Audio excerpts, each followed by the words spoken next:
This happened to my father when he was around 10 years old, and even now he never talks about it without his voice shaking.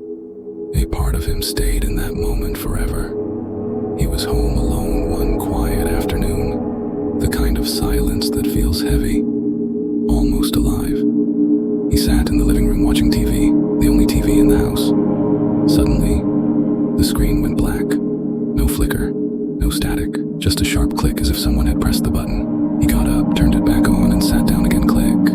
Off again. He frowned, stood up, turned it back on. Click, off. It kept happening, with the exact same timing, almost too perfect. That's when he started feeling it, the sense that he wasn't alone in the house anymore.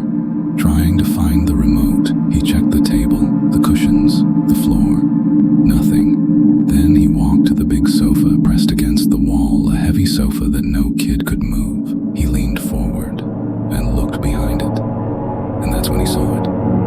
At first, just a lock of messy black hair hanging down, then a pale forehead, then two huge eyes staring straight at him from the shadows. But the expression, that was the part that froze him in place.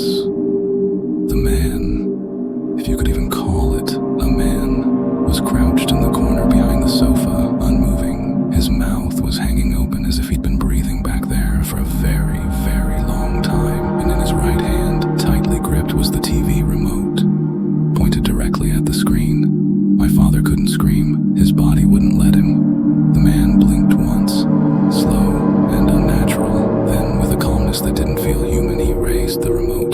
Click. The TV turned off again. My father stepped back, trembling, and the man slowly, painfully spread a wide, crooked smile across his face. Too wide, too many teeth, a smile that looked like it hurt. He didn't speak, he didn't stand up, he didn't chase.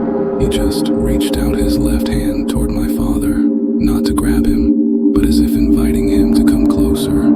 That was enough. My father ran, bolted out the front door so fast he nearly tripped down the steps. He sprinted to the neighbor's house, screaming. When the police arrived, the man was still there, crouched behind the sofa, staring toward the doorway, still smiling.